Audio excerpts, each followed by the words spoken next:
Formación bilingüe, prácticas profesionales, cultura emprendedora en Universidad Europea del Atlántico, patrocinador de este programa.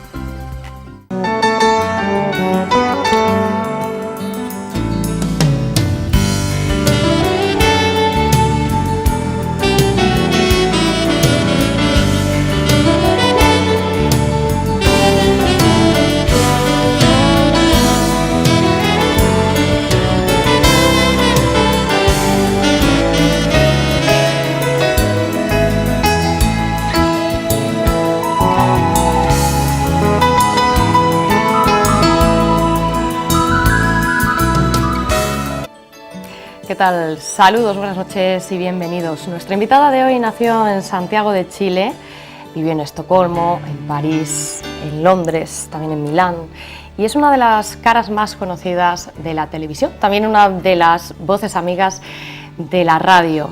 Es una periodista independiente, ensayista, escritora de novela, una periodista pues con una gran trayectoria tras de sí, tiene experiencia en todas las ramas del periodismo, esta profesión que ha hecho suya y que dice que le ha dado más alegrías que penas. Es una mujer todoterreno, ella es Isabel San Sebastián. Buenas noches, bienvenida. ¿Qué tal? Muy buenas noches, un placer estar aquí. Un placer tenerte además porque presentas una novela fantástica que tenemos aquí, La mujer del diplomático, que tiene muchas cosas curiosas, muchas cosas interesantes, porque además, bueno, pues eres hija de diplomático y tiene algunos tintes biográficos, pero hay que decir que no es una novela autobiográfica como tal, ¿verdad? No, no es una novela autobiográfica, no es la historia de mi vida ni la historia de la vida de mis padres, pero sí es verdad que tiene mucha memoria en la tinta, tiene mucha experiencia vivida. Y sobre todo los personajes, no tanto en su ir y venir, en su deriva o en su aventura, pero sí en su naturaleza, en su sustancia, tienen mucho de personajes reales, mucho.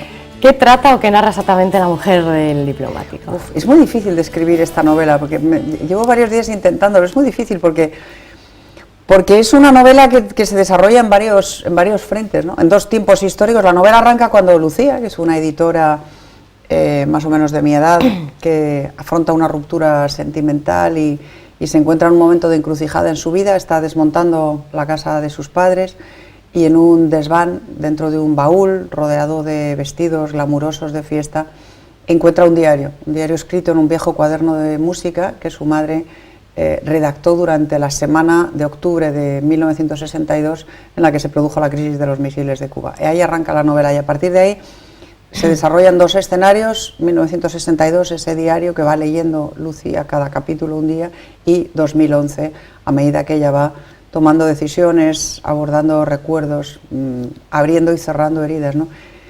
Pues es una novela histórica en el sentido de que relata la crisis de los misiles, ese es el escenario o el pretexto histórico, pero sobre todo es una novela de emoción, de sentimiento. No sé, dímelo tú, que la has leído, a ver, tú cómo la has leído, porque para mí es tan compleja y tiene tanto que ver conmigo y con mis propios sentimientos que me resulta muy difícil describirla. Bueno, a mí es una novela que me ha enganchado desde prácticamente el primer capítulo. Yo, que no soy muy lectora de novelas, es algo importante para los lectores que somos un poquito vagos en este tipo de lectura, con historia de amor, con espías, con hechos históricos que marcaron acontecimientos muy importantes, que han marcado pues, la historia actual, la que entendemos hoy en día. Una novela que yo recomiendo a todos nuestros telespectadores porque no tiene desperdicio. Me quedan muy poquitas páginas para llegar al final, pero es una novela de esas que se devoran, además escrita con un lenguaje muy sencillo, muy apto, muy cercano al lector, a cualquier tipo de lector y a cualquier edad, ¿verdad? Yo creo que sí, es una novela de personas, sí, que actúan en un escenario histórico, como es lógico, en un escenario de actualidad, pero es una novela de personas que se enfrentan a emociones, pues, y a sentimientos como los celos, el amor, el perdón, la traición, a situaciones en las que cualquiera de nosotros se puede ver involucrado en cualquier momento, y reaccionan lo mejor que saben y lo mejor que pueden, y se ayudan unas a otras y se apoyan en el recuerdo. Es la novela es la historia de una especie de reconciliación póstuma o de reconocimiento póstumo entre dos mujeres que se quieren, que se adoran, que se han adorado siempre, pero que se han añorado siempre. Bueno, es una historia, sí, es una historia tejida con emoción, con mucha emoción. Es una historia que se centra en una etapa que vivieron tus padres. Cierto. Bueno, en una parte sí, porque ya digo que hay una parte que se desarrolla en 1962 y otra en 2011. La época, el arranque de la novela, Estocolmo, 1962, eso lo vivieron mis padres. En 1962 mis padres y yo estábamos en Estocolmo con 2 hermanas y mis 2 hermanos varones estaban internos en un colegio en España. Así que el arranque de la novela y la situación en la que María, la protagonista de la novela, empieza a escribir ese diario acuciada por la angustia de pensar que en cualquier momento va a estallar una guerra de la que ella además posee mucha información, porque una amiga suya se la cuenta, porque dispone de una información privilegiada y ahí es donde intervienen los espías, etcétera. Pues está acuciada por la angustia de pensar que si estalla esa guerra, que está a punto de estallar, sus hijos se van a ver separados de ella y de su padre, porque están en España. España pasaría inmediatamente a formar parte del bloque occidental y Suecia quedaría bajo la órbita del bloque soviético porque estaba a la frontera a 2 pasos, ¿no? Y sobre ese escenario de Guerra Fría, en ese momento caliente, de foco caliente de la Guerra Fría, empieza a desgranarse la novela. 2 historias paralelas, una que nos traslada, como bien decías, a 1962, otra más actual, 2011, una novela que va creciendo en intensidad. ¿Cómo se consigue eso? ¿A través del lenguaje? ¿A través de los personajes? ¿Cómo consigues ir subiendo, ir cogiendo efervescencia, ir cogiendo calor en la novela y captar la atención del lector tan rápidamente? No lo sé, a mí me encanta contar historias, porque me encanta leer historias. Yo he devorado infinidad de novelas antes de atreverme a escribir la primera. Desde chica, desde los 6-7 años empecé a leer porque tuve una hepatitis de pequeñita que me postró en cama durante casi 4 meses y entonces no había televisión. Bueno, había una pequeña televisión con la que veía los chiripitifláuticos y tal, pero vamos, lo que hacía básicamente a lo largo del día era leer. Y empecé leyendo historias de los 5, de los 4, de Salgari, en fin, empecé a leer y toda mi vida he estado leyendo novela, y que me atrape una historia por el cuello, por el cogote, y que me lleve a lo largo de las páginas es algo que me apasiona, esa aventura que me apasiona. Y conseguir hacer lo mismo también. Y supongo que a base de leer y a base de escuchar historias que me contaban. Y que no se pierda el lector, ¿no? Entre las 2 historias. Es que esto es como comer. O sea, el otro día me decían, ¿sabes cocinar? Y decía, pues no me gusta especialmente cocinar, pero sí sé comer. Y he comido muy bien y me encanta comer. Y entonces cuando me pongo a cocinar algo sé cuando está bueno o cuando está malo. Y entonces, si te gusta comer bien y sabes lo que es un plato bien cocinado, pues igual puedes tirar 1 o 2 o 3 o 4, pero a la quinta te sale porque sabes cómo tiene que salir. Pues con la novela pasa lo mismo. Si te gusta leer y te gusta una buena novela, sabes cuáles son las claves de que una novela sea buena, sabes lo que es un relato trepidante, sabes lo que es ir desvelando poco a poco la trama, no guardarla para el final o desvelarla desde el principio, sino ir desenrollándola, desvelándola poquito a poco. Sabes lo que es emoción, porque para mí la clave de una novela es que interese, que entretenga y que emocione, porque si no es un ensayo. O sea, un ensayo tiene que interesar y tiene que entretener, o sea, tiene que captar tu atención, pero no necesariamente emocionarte. Una novela, además de entretener, tiene que emocionar, tiene que llegar al sentimiento, tiene que traspasar la corteza del cerebro y llegar al corazón, ¿no? ¿Esto cómo se consigue? Pues como casi todo en la vida, creyéndotelo. Lo que no se cree no llega, lo que no sale de tu profundidad, de tu corazón, de tu sentimiento, de tu autenticidad, no traspasa la barrera de la autenticidad ajena. La única manera de hacer las cosas y llegar a la otra persona es ser de verdad, es ser auténtico. Y esta novela, probablemente, todas mis novelas son auténticas, porque en todas hay personajes que se me parecen mucho o se parecen mucho a personajes reales, pero en estas que son reales hasta en sus iniciales, ¿no? Es que en estas los personajes existieron tal y como son, no con las historias, no con lo que les ocurre, en eso hay más ficción, pero sí en su naturaleza, en lo que encarnan, en lo que son, en su personalidad. María, que es el personaje principal de la historia, ¿es tu madre? Se parece mucho. ¿Tiene algo de tu madre? ¿Tiene algo de ti? Porque hay veces en la novela que te tengo tan presente que no sé qué personaje eres, porque veo pequeños matices y me imagino, ay, esto yo creo que coincide con Isabel, esto es muy de Isabel. Yo creo que me parezco más a Lucía. o Lucía se parecen más a mí. María se parece mucho, extraordinariamente a mi madre, a como yo, a mi madre o a la forma en la que yo la recuerdo, porque es que al final las personas tendemos a inventarnos o a otras personas, y yo tengo un don maravilloso, y es que me quedo con lo mejor de las personas, y lo peor lo olvido muy deprisa. Y a las personas a las que quiero, que me interesan, que quiero tener en mi vida, da igual que estén vivas o muertas, da igual, las personas que permanecen vivas en mi vida, tiendo a mejorar su recuerdo, a conservar lo mejor de ellas. Y la madre que yo conservo, viva en mi interior, se parece mucho al personaje de María, muchísimo. También tiene algunas cosas mías, claro, pero probablemente a mi madre no le interesaba tanto la política como me interesa a mí, ¿no? Pero se parece mucho en su corazón, en sus emociones, en sus valores, en sus principios. La madre que yo recuerdo era así. ¿Y tu padre, el diplomático, protagonista también de esta historia? Muchísimo. Mi padre se parece mucho a Fernando en lo bueno y en lo malo. Mi padre era un hombre muy culto, muy inteligente, muy brillante. También era un hombre muy colérico, con un carácter muy difícil y muy presumido, como la inmensa mayoría de los diplomáticos. Y como la inmensa mayoría de los hombres poderosos de entonces, no porque un diplomático fuera poderoso, pero bueno, indiscutiblemente tenía un trabajo, una profesión destacada, ¿no? Y muy vanidoso, se parece mucho al personaje, pero también muy atractivo. Los dos compartieron una afición que a mí me produce una envidia enorme, que yo también comparto, lo que pasa es que es difícil encontrar partenaires para desarrollarla, que es el baile. Mis padres bailaban maravillosamente, como en las películas. Tu padre es uno de esos protagonistas de novela que enamoran. Lo lees y te enamoras de él. Sí, pero también tenía sus sombras, su parte oscura. Tenía un carácter, ya digo, espantoso. Pero era un hombre muy atractivo y enamoraba mucho. Sí, era un hombre muy atractivo, muy brillante, muy deslumbrante. Muy deslumbrante en el aspecto exterior y también en el interior. Yo recuerdo de pequeña... a mi padre yo le consideraba algo así como la enciclopedia Espasa, porque le preguntaras lo que le preguntaras, conocía la respuesta y te la explicaba, y era, ya digo, era como una enciclopedia. Y a veces me pasa eso con mis hijos, porque yo leo mucho, y que si me preguntan algo de, bueno, ahora ya son mayores, pero cuando eran más pequeños... Esto es todo mamá, que mamá lo sabe.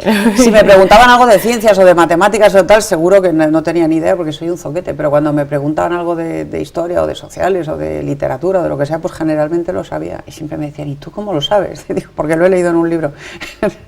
Y a mí con mi padre me pasaba igual, se parecía mucho a mi padre, o la memoria que yo guardo de él. Mis hermanos me reprochan que les he idealizado. Digo, pues chicos, es posible, pero mejor idealizarles que lo contrario, ¿no? Yo creo que te hace la vida mucho más feliz ser capaz de quedarte con lo bueno que aferrarte a lo malo para amargarte, ¿no?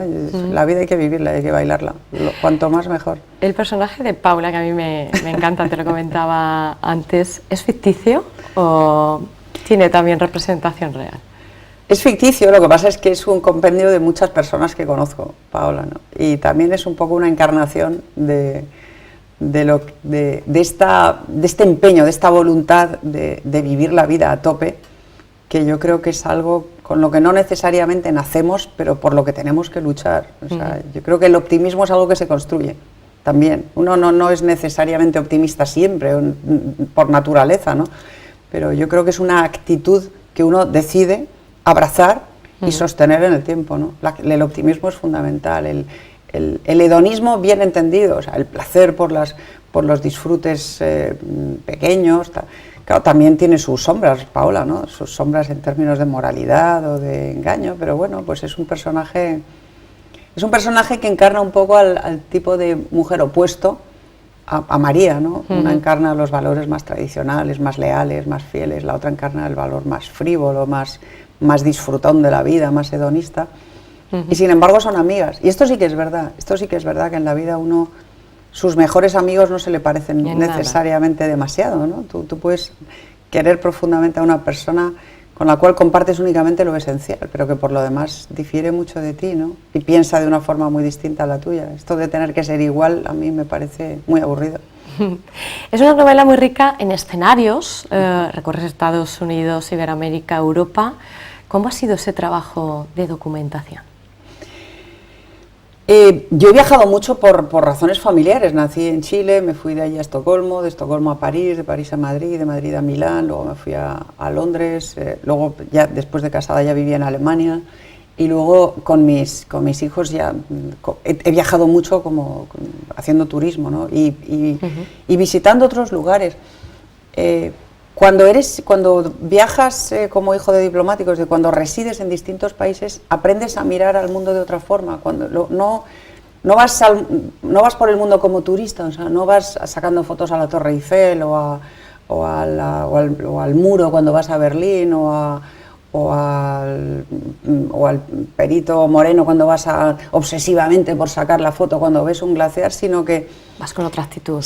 Vas con otra actitud, porque te han enseñado desde pequeña que tú vas a un sitio a quedarte, que vas a tener que vivir allí, que vas a tener que compartir esa cultura, esa sociedad, esos valores, ese entorno con la gente de allí, porque te vas a tener que integrar. Y entonces aprendes a mirar con ojos más abiertos, con un foco, con un angular mayor, y al mismo tiempo a profundizar, ¿no? a traspasar la corteza y a entrar en la profundidad. Y esto que lo aprendes por necesidad, cuando tienes que vivir en un país varios años, cuando luego viajas por el mundo lo haces de manera espontánea. Intentas hablar con los naturales, por eso para mí las lenguas son tan importantes, porque te permiten comunicarte con mucha gente, aprender lenguas que te permitan comunicarte con mucha gente e ir más allá de la foto de la corteza, penetrar en la cultura. ¿No? Hablo 5 idiomas. 5 idiomas. Que te permitan entrar en la cultura, en la idiosincrasia, en la historia. Yo siempre antes de hacer un viaje procuro documentarme, leer sobre la historia de los sitios para cuando luego ves un palacio o ves un cuadro o ves un castillo, saber lo que pasó allí y saber por qué es importante ese sitio, saber qué pasó, quién lo habitó, qué pensaban, qué sentían las personas que anduvieron por allí, ¿no? Y compartirlo con mis hijos, con quienes suelo viajar. Y esto hace que luego cuando tú te paseas por Cuzco en una novela y le cuentas al lector lo que has sentido, lo que han sentido los protagonistas de esa novela cuando paseaban por la plaza de armas de Cuzco o cuando veían el muro del palacio en el que eran encerradas las doncellas que luego iban a ser sacrificadas a los incas, o cuando paseas por Skansen, por el parque de Estocolmo, o por París, por la rue de Mouffetard, y comes raclette en la rue Mouffetard, etcétera, seas capaz de transmitirle al lector algo que tú has vivido y de narrarlo no solo desde el punto de vista paisajístico o de una guía del ocio, sino compartiendo emociones, traspasando la epidermis, compartiendo... Que es difícil conseguirlo, ¿eh? Sí, pues no sé si lo consigo, sí. Lo consigues. Hay versos en esta novela que pues, me ha parecido curioso de Rafael Amor. Citas también a Mercedes Sosa y a Alberto Cortés con ese fantástico tema Corazón Libre. ¿Por qué? ¿Es algo relacionado contigo o es algo que te pegaba bien con la novela? No, eso sí que tiene mucho que ver conmigo. Durar no es estar vivo, corazón, vivir es otra cosa. Ese es un verso que está en la novela, que tiene que ver con la decisión, con la encrucijada en la que está una de las protagonistas, en este caso Lucía, que tiene que tomar una decisión referida a su vida sentimental y tiene también que ver mucho con mi propia vida sentimental, ¿no? Y es una máxima que yo creo que es útil no solo para la vida sentimental, sino también para la vida profesional, para la vida en general, ¿no? Durar no es estar vivo, vivir es otra cosa. ¿Conoces a Rafael Amor? No, conozco su obra, pero no le conozco a él personalmente.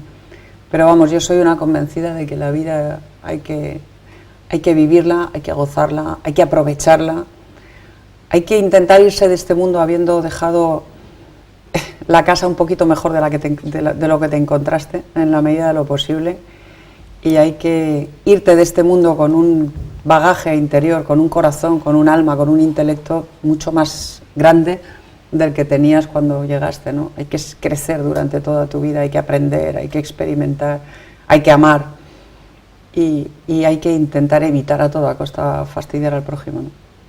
Eso es el único... Lo tienes claro. Eso lo tengo clarísimo, sí. Esta es una novela completamente diferente a las anteriores. Has hecho otras 4 novelas, todas más o menos medievales. Ajá. No tiene nada que ver. ¿Por qué ahora una novela contemporánea que tiene tanto que ver contigo? ¿Era el momento? Seguramente era el momento. Novelar no es fácil, o sea, es lo que me preguntabas al principio, ¿no? ¿Cómo consigues escribir una novela, enganchar a la gente, las emociones. Novelar es un ejercicio difícil, mucho más difícil que hacer ensayo, porque no es una cuestión de saber redactar, esto el oficio te lo da, cuando llevas 25 años escribiendo noticias, reportajes, columnas, etcétera, pues sujeto, verbo, predicado, más o menos sabes, ¿no? Pero captar el lenguaje, el estilo literario de una novela, eso no es fácil. Supongo que mis 4 novelas anteriores fueron el terreno de aprendizaje, ¿no? sobre cómo captar la técnica de la novela. Y esto ya es mucho más serio, esto tiene mucho más que ver conmigo, esto tiene menos red, porque una novela histórica te brinda una red, la red de la historia sobre la cual tú ya haces caminar a tus personajes de ficción, pero la red es muy sólida y está muy presente, es la historia de la Reconquista o la historia de Sicilia, del desembarco de Nápoles, de Aragón en Sicilia, lo que sea, pero la red es muy tupida y está muy cerca. Cuando haces una novela... Aquí sigo teniendo la red de la crisis de los misiles, etcétera. O sea, todavía no me he atrevido a volar sin red y no sé si lo haré nunca. Hay una red, pero lo que se mueve sobre la red, el equilibrista que está tejiendo su tapiz de ficción sobre esa red, está mucho más alto, está mucho más lejos y la red es menos tupida, ¿no? Pues yo creo que había llegado el momento en el que me apetecía contarme más desde dentro, contarme de una forma más personal y al mismo tiempo con un lenguaje más real, porque para hacer una novela medieval tienes que disfrazar mucho el lenguaje, tienes que utilizar un lenguaje un poco arcaizante para situar al lector en perspectiva, época, ¿no? En la época. Y esto es muy laborioso, esta novela está escrita con mucha más libertad, ¿no? ¿Crees que el lector puede llegar a equivocar qué es real de la novela en tu vida y qué es ficticio? ¿Te preocupa eso? Ojalá, sí. A mí me pasa, ¿eh? Sí, pues sí, siempre ando preguntándome a mí misma, ¿será esto verdad? ¿Formará esto parte de la realidad de la vida de Isabel? Pues si lo consigo, quiere decir que esta autenticidad que yo te decía al principio, que es fundamental para traspasar los ojos y el corazón del lector, la he conseguido. Una vez, esto no me ha pasado con esta todavía, pero me pasó con La Visigoda, con mi primera novela. Estaba yo tomando un café en Luarca y se me acercaron dos mujeres, madre e hija, y ¿es usted la escritora? Y eso me hizo mucha ilusión, porque era mi primera novela y yo estaba acostumbrada a que me dijeran, ¿es usted la periodista? Porque me dijeron, ¿eso es la escritora? Y ella sí, soy yo y tal. Mire, venimos de Coaña, hemos visto, Coaña es un castro prerromano, en el que se ubica la historia de Alana, de la protagonista de La Visigoda. Dice, venimos de Coaña, hemos encontrado la casa de Alana, la novela se desarrollaba en el siglo VIII, esto me pasó un verano. Dice, hemos encontrado la casa de Alana en Coaña, pero en Oviedo no lo conseguimos. ¿Dónde está la casa de Alana en Oviedo? Una novela del siglo VIII. Yo dije, es que no me pueden ustedes hacer un elogio mayor. Cuando consigues situar al lector tanto en una historia que realmente que la busca, que busca los escenarios, que se encuentra ahí reflejado en ellos, pues has conseguido compartir con él tu historia, compartir de verdad, en el sentido más profundo de la expresión. Si tú te preguntas dónde estoy yo, hasta qué punto soy yo, hasta qué punto es mi vida y hasta qué punto es ficción, significa que realmente he construido un relato auténtico. Y lo es muy, muy auténtico. No todo forma parte de mi vida, hay ficción y hay realidad. Pero se queda en el aire para el lector, ¿no? Pero se queda en el aire para el lector. No hay que desvelarlo todo. No, entonces... No, hombre, no. Además el striptease hay que mantener un mínimo. No puedes desnudarte del todo. Este libro es un homenaje ¿a quién? ¿A la figura del diplomático? ¿A tu madre? ¿A tu padre? ¿Un poco todo? Es un homenaje sobre todo a... Es un homenaje a la vida. Este libro es un homenaje a la vida pero no un homenaje ñoño, o sea, no oh, qué bonito es vivir, no. Es un homenaje a la vida en el sentido de mostrar las sombras y destacar las luces. Y en ese homenaje a la vida de un hijo de un diplomático no siempre es fácil. La mía no ha sido fácil, desde luego, porque que te arranquen de tu sitio con 4 años y luego con 8 y luego con 13 y luego con 18 otra vez te estén arrancando constantemente de esto que se usa mucho ahora, de tu ámbito de confort o de tu espacio de confort y tal, y te saquen de allí de cuajo, pum, y te lleven a otro sitio y te obliguen a reconstruir otra vez y a volver a instalarte. Esto no es fácil. Que te separen de tus hermanos, de tus amigos, de tus abuelos, pues tampoco es fácil, ¿no? Encima, en mi caso, yo perdí a mi madre de una forma trágica y prematuramente, y también a mi padre, y he tenido una vida sentimental complicada, o sea que en mi vida han sido muchas despedidas, ¿no? Y esta novela es una forma de... Eso sí lo cuentas en la novela. Sí, de narrar esas despedidas, pero sin acritud, como este programa, sin acritud, con el empeño y el esfuerzo y la voluntad de superar esas despedidas, de salir adelante con alegría. Y ahí el personaje de María, que se parece, como digo, mucho a mi madre, es esencial, porque mi madre era así. Mi madre era inasequible a la amargura. Mi madre siempre tenía una sonrisa en los labios, siempre tenía una forma de agradar a la gente con la que estaba, siempre buscaba la manera de poner paz, de poner sosiego, de poner alegría, de poner risa. Era una persona muy risueña, y esto yo creo que es esencial en la vida, esencial. Eso sí, en ese sentido sí es un tributo de gratitud hacia ella. Tanto viaje supongo que te supuso una infancia difícil, una adolescencia dura. Sí. No sé si eso ha marcado tu persona. Si eso no hubiera sido así, ¿estaría delante de otra Isabel San Sebastián? Seguramente, ¿no? A todos nos marca la circunstancia, como decía Ortega. Sí, sí, pero también es verdad que te hace fuerte, ¿no? Es una vida así, o te rompe. Hay gente a la que rompe o te hace fuerte.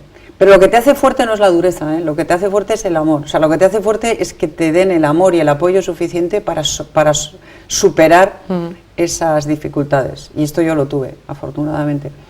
Entonces, si sumas ese cariño, ese apoyo a esa necesidad de superar una circunstancia difícil, pues te hace fuerte y sobre todo te hace valiente.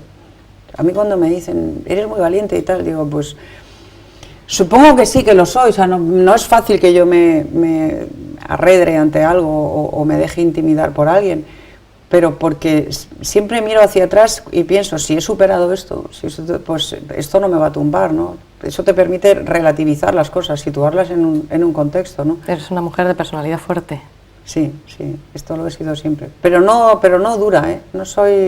Yo no me reconozco en el personaje ese en el que alguna gente me imagina como implacable y duro y tal. No. Yo me considero una persona bastante cariñosa, con la gente que se lo merece, claro, con quien no se lo merece, no.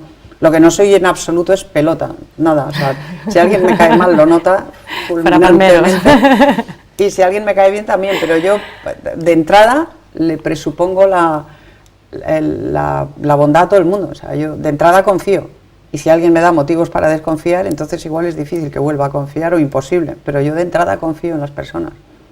¿Crees que el papel del diplomático ha cambiado mucho con respecto a 50 años atrás? Muchísimo, muchísimo. ¿Cómo era y cómo lo ves ahora?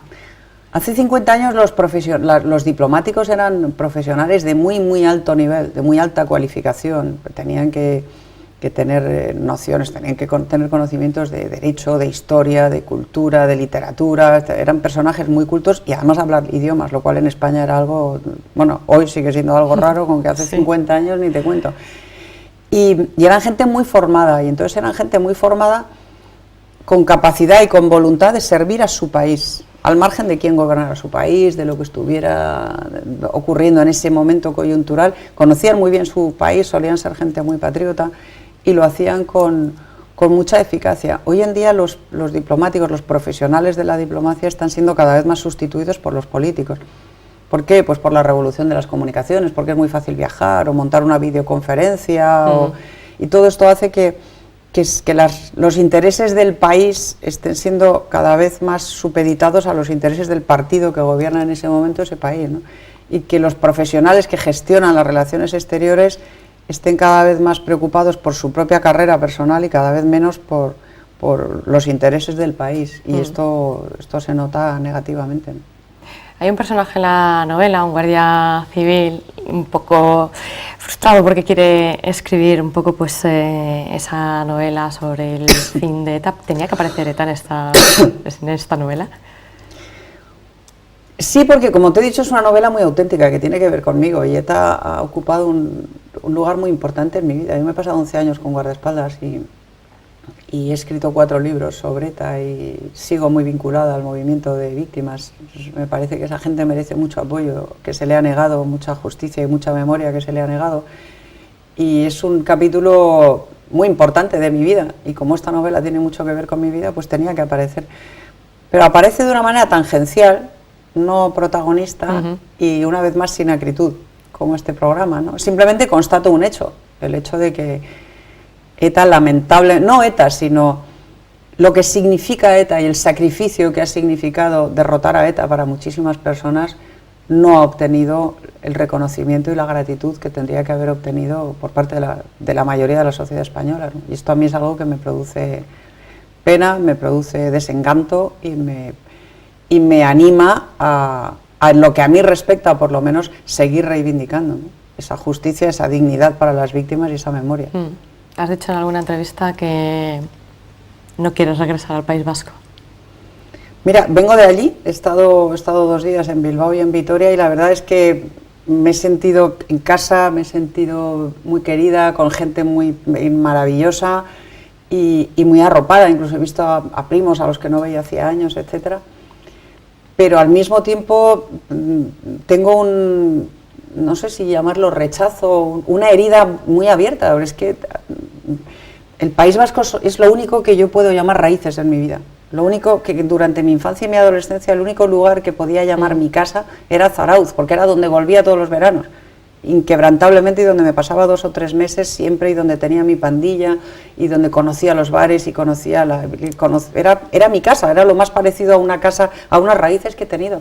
Y la última vez que estuve allí, en las elecciones de 2000, ya no me acuerdo, 2000 algo, tuve que salir de allí con los guardaespaldas rodeándome porque casi me agreden. Una manifestación de Batasuna, es decir que el País Vasco para mí es lo mejor y lo peor, ¿no?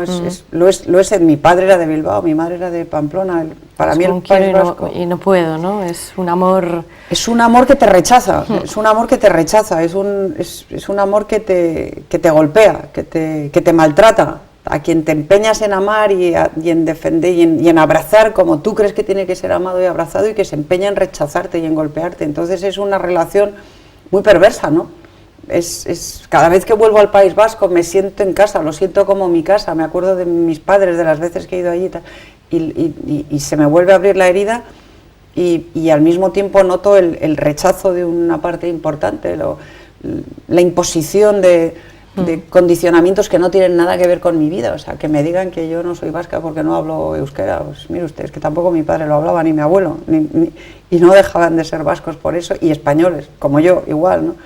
Y entonces pues es una relación de amor-odio que es muy dura de soportar y es muy dañina, y entonces al final dices, bueno, pues mira, uno tiende a sobrevivir. Tengo mi casa en Asturias, que es el mismo mar, el mismo cielo, el mismo verde, el mismo país. Bueno, si le preguntas a los asturianos y a los vascos te van a decir que no es el mismo. Son lo mismo, y nadie me mira mal. Nadie me mira mal, y esto es, bueno, no es que yo tenga, creo que lo he demostrado bastante, no es que yo tenga miedo a que me miren mal, o sea, no es que tenga miedo al rechazo, ni que sea una persona que busque el halago, pero hay algunas miradas que dañan, que hacen daño. Hay algunas miradas y algunas actitudes que realmente, por mucho que tú mantengas el tipo y no te dejes intimidar, por dentro te dañan, dices, pero esta persona, ¿por qué me odia si ni siquiera me conoce? Es algo que a mí por lo menos me golpea muy duro, ¿no? Volviendo a la novela, acontecimiento histórico, 1962, esa crisis de los misiles de Cuba, Guerra Fría, amores, intriga, espionaje. Es una novela para ver en la gran pantalla. ¿Te lo has planteado alguna vez? ¿Te gustaría? Ojalá, hoy sí ya lo creo. Veo una trama espectacular, Ojalá. Para el cine. Yo también creo que sería un gran guión, que sería susceptible de hacer un gran guión cinematográfico, porque además las localizaciones, los escenarios, esa cena en la embajada, hay un capítulo que todo el capítulo es una cena en la embajada de España en Estocolmo, que es una embajada preciosa, por cierto, que daría mucho juego. Sí, es un guión cinematográfico en el que lo tiene todo, tiene intriga, tiene glamour, tiene amor, tiene pasión, tiene de todo. Pero bueno, no sé, ojalá, me encantaría, pero esto sí que ya no depende de mí. A ver si sale... A ver. esa propuesta. Repasando un poquito tu trayectoria como escritora, bueno, has hecho biografías, has escrito, como bien has dicho, creo que eran 4 libros sobre ETA, 5 novelas, ¿no? Sí. 4 medievales, esta contemporánea. ¿En qué género te sientes más cómoda? ¿Entre el literario y el periodístico? Son compatibles y perfectamente, es más, uno lleva al otro, ¿no? A mí el periodismo me apasiona, llevo 30 años de mi vida ejerciéndolo, o más, o 35 ya. Creo que me moriré periodista y el periodismo consiste en contar historias reales, pero contarlas bien, porque un periodista no solo tiene que ver lo que pasa, tiene que ser capaz de verlo y de reflejarlo y de analizarlo y de comentarlo y de opinar sobre ello, o sea, que un periodista cuenta historias reales y un novelista teje y cuenta historias de ficción, ¿no? Así que son actividades muy complementarias. Yo me siento cómoda escribiendo, me siento cómoda en la tele, me siento cómoda, probablemente me sienta más cómoda escribiendo que en la tele, pero bueno, al fin y al cabo el oficio es el mismo, ¿no? Contar historias o comentarlas. Lo que pasa es que la novela, el ejercicio de escribir ficción es más duro, es mucho más difícil, muy duro, pero es mucho más grato. Porque al final lo que le das al lector es eso, es una parte de ti, no sé, es como como compartir lo mejor que tienes, ¿no? Lo más íntimo, lo más personal y al mismo tiempo lo más creativo, lo mejor, ¿no? Y más mis novelas, uno de mis empeños cuando novelo es contar historias que acaban bien, porque es que porque es mi manera también de ajustar cuentas con la vida, ¿no?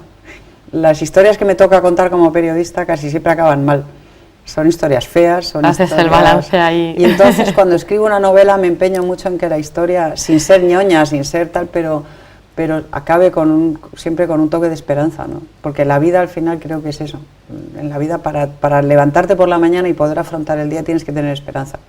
Tienes que mirar con ojos, tienes que saber que va a salir el sol, ¿no? Mi madre, que era el optimismo en persona, recuerdo, en Zarauz, se levantaba por la mañana, salía al balcón y estaba el típico cielo negro de estos del Cantábrico, que ves el típico día negro, que no hay un halo de un momento de luz por ningún sitio, estos que suelen ser habituales, y decía, hoy abre seguro, a las 12 estamos en la playa. Pues y esa es la actitud, no acertaba nunca, pero daba igual, pero al día siguiente volvía otra vez con lo mismo. Esa es la actitud. Como periodista empezaste en la Gaceta del Norte, fuiste corresponsal. Dentro de esa parte como corresponsal, ¿qué momentos destacarías? ¿Cuáles han sido los más importantes para ti? La caída del muro. En la novela hablo de la Guerra Fría. En mi vida profesional tuve el privilegio de cubrir todo el derrumbamiento del comunismo, que fue una etapa absolutamente fascinante de mi carrera. Acababa yo de entrar en ABC. Me habían fichado para la sección de internacional precisamente porque hablaba idiomas. Bueno, y soy periodista, estudié periodismo y con un expediente académico bastante bueno, pero lo que pesó realmente fueron los idiomas. Y entonces me ficharon para la sección de internacional y como era novata, era nueva y no tenía experiencia, pues me pusieron dentro de internacional en la sección en la que menos información había que manejar, que era la de Europa del Este, porque allí nunca pasaba nada más que el congreso anual del Partido Comunista, donde se aprobaba la ponencia por el 99% de los votos y se acabó, no había más. Y a los 2 meses de llegar yo, empezó a caerse el muro, empezó por Hungría, con aquellos que se pasaban de Hungría a Alemania y tal, empezó a derrumbarse el comunismo. Y yo tuve el privilegio de poder ir de enviada especial, de corresponsal de ABC, a Hungría, a Bulgaria, a Checoslovaquia, a las repúblicas bálticas, a Alemania, a Rusia, a Moscú, en un momento de una efervescencia política, de una transición de dimensión histórica, porque aquello era de una enorme trascendencia. Yo hasta entonces había vivido con el muro de Berlín, con Europa partida en dos, y tuve la ocasión de contar la historia de cómo se caía aquello y cómo el bloque soviético, el mundo que había vivido bajo la bota del comunismo soviético, con unos efectos devastadores que yo vi cómo estaban los húngaros y cómo estaban los búlgaros y cómo estaban sobre todo los rusos, en qué nivel de opresión y de sujeción al yugo, de verdad, en qué nivel de postración vital, intelectual, la tristeza que había por las calles, el miedo que se veía en los ojos, y la ilusión, también la esperanza, pues tener la ocasión de contar eso, de documentar eso y de contarlo y de firmarlo en crónicas, en un diario que en mi casa se había leído siempre, dentro y fuera de España, como era el ABC, no sé, para mí era un sueño, y lo sigue siendo, escribir en ABC para mí sigue siendo un sueño, ser periodista, poder contar, poder firmar una columna o poder ir a una tertulia y poder contarle a la gente lo que pasa, poder de alguna forma coprotagonizar la historia, para mí sigue siendo un privilegio y un sueño, es increíble, me parece algo increíble poder hacer eso. Lo agradezco todos los días, me dicen, ¿y de dónde sacas tiempo? ¿Y no estás cansada? Y te digo, cansada, lo que estoy es agradecida de poderlo hacer. Te iba a preguntar algo que yo creo que ya me lo has contestado, si volvieras a nacer, ¿volverías a ser periodista? Sí, seguro, sin duda, pero si volviera a nacer, volvería por este orden. Aunque tu madre te diga que no le hace mucha gracia. Sí, pobre, no vivió mucho para verme ejercer de periodista, pero lo que no le hacía gracia era que estudiara periodismo, porque la Facultad de Ciencias de la Información, ya cuando estudié yo, era un caos, había manifestaciones y pintadas y tal. Y si no prefieres estudiar filosofía y letras, no. Te parece más tranquilo, ¿no? No. Pero si volvieran a hacer, volvería a ser periodista, sí. Y sobre todo volvería a ser madre, eso lo tengo claro, volvería a ser madre. Dominas todas las ramas, prensa escrita, radio, televisión, creo que la que más te gusta es la radio, ¿no? Me gustan todas, cada cual tiene sus cosas. La radio me chifla, la radio es un medio muy cálido, muy íntimo, que permite una comunicación muy estrecha, muy íntima con el oyente, muy personal.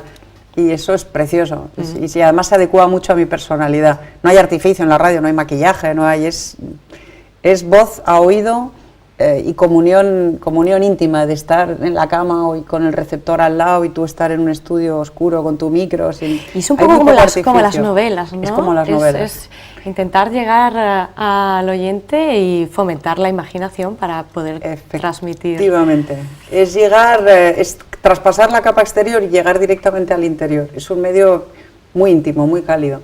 La televisión la televisión tiene imagen y entonces tú te metes en casa de la gente directamente y la gente te reconoce por la calle y te da besos. ¡Ay, cuánto la quiero yo a usted! A mí al principio eso me intimidaba mucho, pero porque me daba mucha vergüenza, porque yo, aunque no lo parezca y lo sé, ahora ya lo voy superando, a buenas horas mangas verdes, pero he sido una persona muy tímida, mucho, probablemente por esa infancia nómada, por esa necesidad de integrarte. Esto me hizo ser muy tímida durante muchos años y me daba mucha vergüenza. Ahora ya me da menos y lo agradezco y me he acostumbrado. Y el periodismo escrito tiene la enorme ventaja de que te permite profundizar más, es más, te permite darle más vueltas a las cosas, articularlas mejor, profundizar más, analizar con más solvencia. Así que todo tiene sus ventajas. Todo tiene sus ventajas. ¿Cómo ve Isabel San Sebastián el periodismo en España?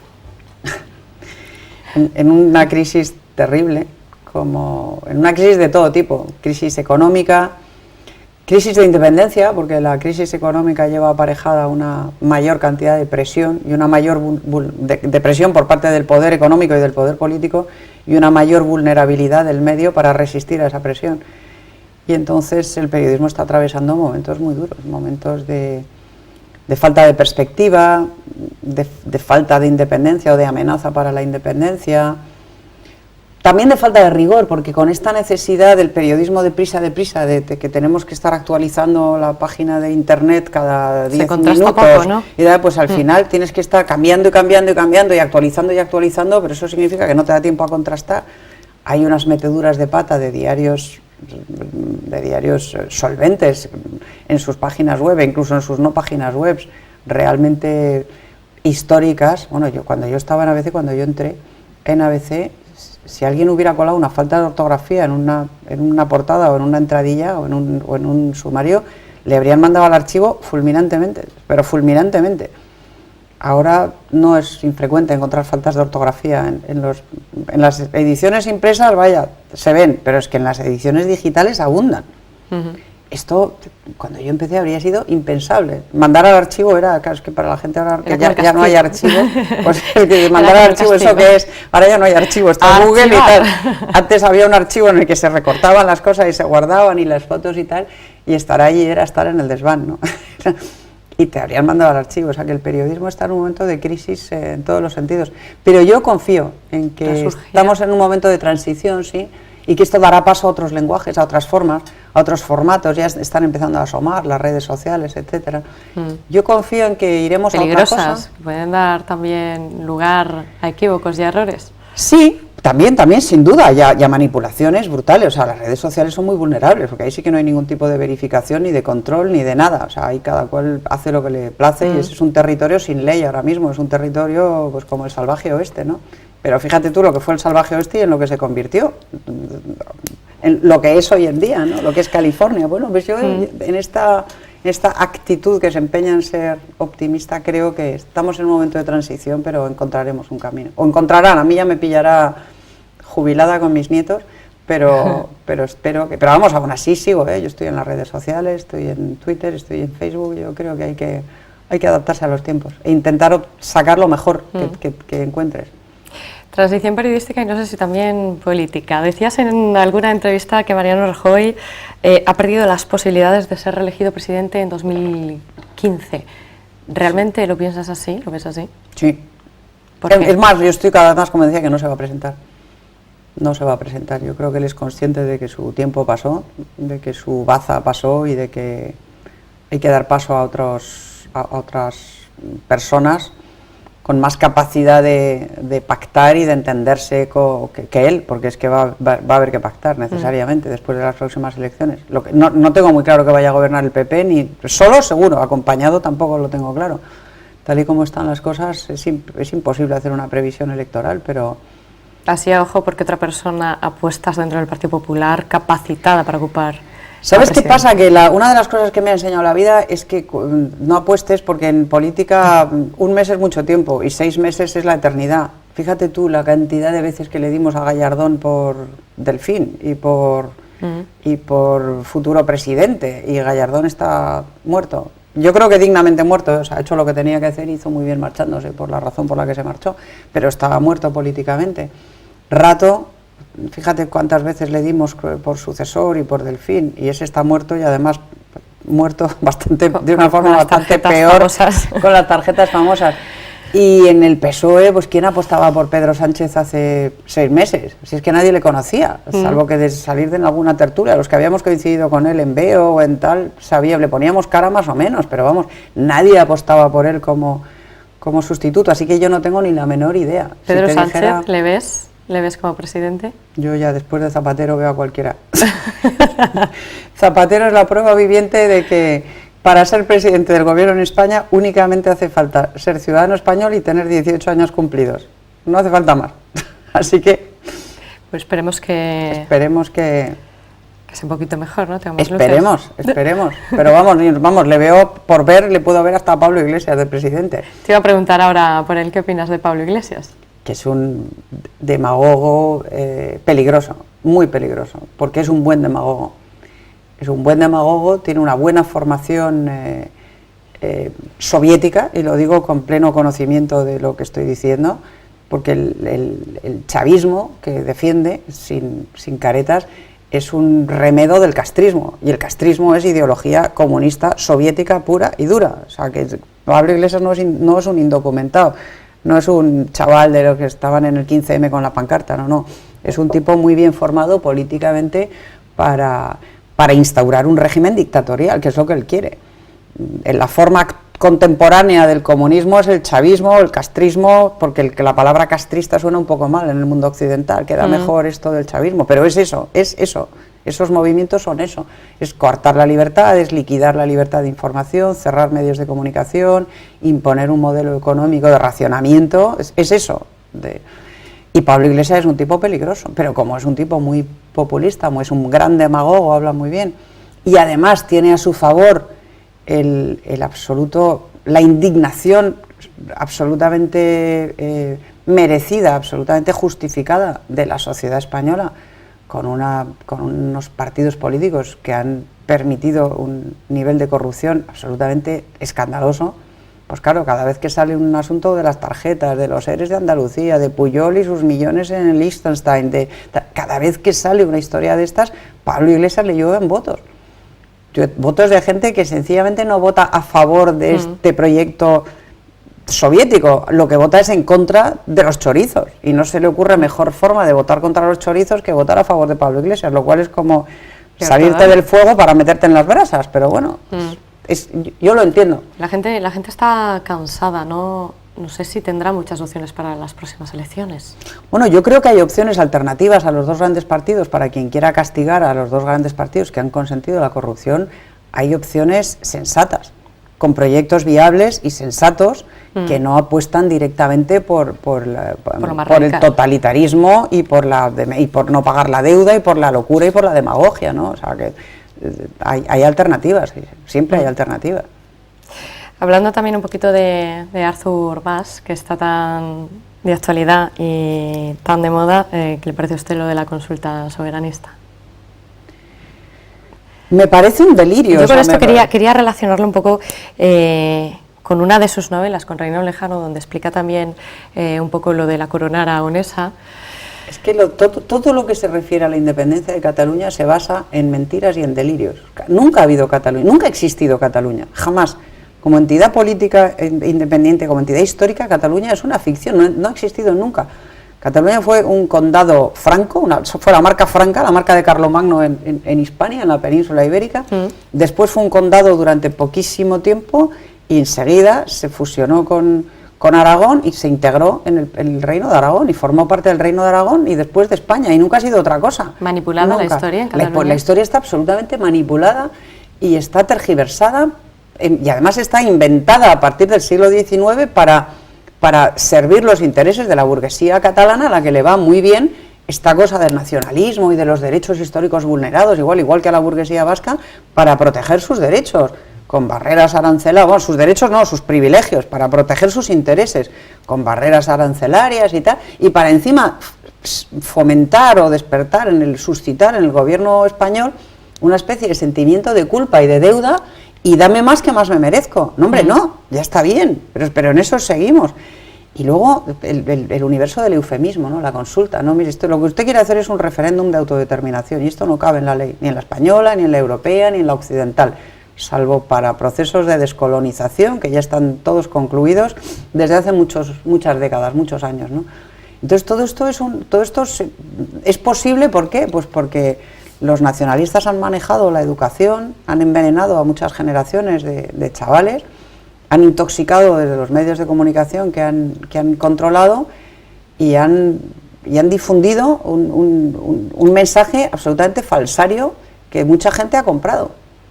Y porque nadie se ha preocupado de sembrar realmente otra cosa, o sea, de dar una batalla ideológica y política digna de tal nombre para defender lo contrario, ¿no? Ahora que estamos en Cantabria, sobre Revilla, del que he encontrado una valoración que hacías en un foro en el que te pedían opinión sobre él, y decías que Cantabria no se merece ese presidente porque Cantabria tiene mucha historia, mucha señoría para estar representada por un personaje semejante. Pues lo reitero tal cual, no le quito ni... Eso es una de las cosas buenas que tiene decir siempre lo que uno piensa, que luego te puedes aferrar a lo que has dicho, porque no te engaña. O sea, Revilla es un remedo menos formado políticamente de Pablo Iglesias. O sea, Revilla es un demagogo, es un populista. Yo espero no molestar a ningún oyente, lo lamento, pero tengo la mala costumbre de decir lo que pienso. Revilla es un tipo con un lenguaje absolutamente populista y demagógico, que dice lo que la gente quiere oír, pero además hasta unos niveles impropios de alguien que ha ostentado responsabilidades políticas, pero realmente impropios, con tal de vender su libro o de vender motos o de no sé, o de hacer audiencia o de dar audiencia en las televisiones, pero es un tipo que realmente no se merece Cantabria. Cantabria es mucha Cantabria, ¿eh? Yo en mis novelas asturianas, Alfonso I, el gran rey, el gran descendiente de Pelayo, era duque de Cantabria, el rey que realmente amplió el reino de Asturias y continuó la gesta de Covadonga y estableció claramente los confines del reino de Asturias para poder resistir los embates musulmanes. Es decir, el rey a quien debemos que España sea hoy Europa, Occidente y mundo libre y no sea musulmana, era en origen duque de Cantabria. Cantabria es mucha Cantabria para que la presida el señor Revilla, ¿no? Hay un titular que nos dejabas también que dice así: las anchoas viajeras de Revilla brillaron en televisión hasta que las desplazó el Maduro de la Complutense.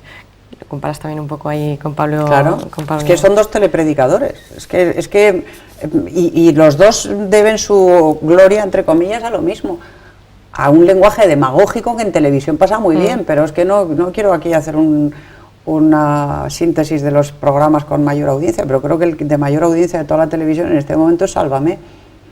Y bueno, pues dar audiencia en televisión no significa necesariamente ser un producto de calidad, ¿no? Más bien lo contrario. Si se le acabaran a Revilla esos paseos por la televisión, por las cadenas generalistas, ¿qué queda de Revilla? De hecho creo que se le están acabando, ¿no? No sé, yo no veo mucho la tele, pero creo que cada vez sale menos, porque cada vez se da más audiencia a Pablo Iglesias y el otro Monedero y compañía, y le está haciendo la competencia. Le están haciendo la competencia, le han desplazado. ¿Qué quedaría de él? Pues nada, las anchoas y los escándalos de corrupción que dejó tras de sí en Cantabria, ¿no? Bueno, las anchoas son de los cántabros también. Sí, quiero decir, se las apropia un poco él para venir a nuestra tierra, pero... Efectivamente, sí, quiero decir, como símbolo de esta, pues como lo mismo que se iba a la... Bueno, se ha hecho su propia marca de anchoas, ¿eh? ¿Ah, sí? Aprovecha el tirón. Pues ha aprovechado el tirón. Anchoa Revilla, sí. Pues ya ha aprovechado el tirón. Hay que hacer caja. Pero luego, por lo que sé, yo no estoy demasiado al tanto de la actualidad cántabra, pero por lo que sé dejo también algún escándalo que otro por aquí, ¿no? Lo que pasa es que se investiga poco y eso a nivel nacional no sale, por eso fuera tiene más adeptos y seguidores que... Sí, pero aquí las encuestas no le darían brillantes resultados, ¿no? Aquí donde le conocéis no parece que triunfe tanto como dando lecciones en Telecinco, que le he visto yo a la señora Merkel sobre cómo tiene que gobernar Alemania e incluso Europa. Digo, toma ya, no tiene ningún tipo de... Pelo en la lengua. Nada, no, se considera capaz de gobernar la Unión Europea directamente. Bueno, pues nada, se verán las próximas elecciones. Veremos, a ver. A ver qué pasa. Veremos. Isabel, un placer haberte tenido hoy. El placer todo mío de estar aquí. Haber charlado contigo, al final se nos ha pasado el tiempo volando. Bueno, a nuestros espectadores decirles... La mujer diplomática de Isabel San Sebastián, cómprenselo, porque es una novela fantástica, llena de intrigas, lo hemos estado comentando, de muy fácil lectura, con una historia interesantísima y que ojalá llegue algún día a la gran pantalla. Pantalla, Isabel. Ojalá. Muchísimas gracias, un placer. Gracias igualmente.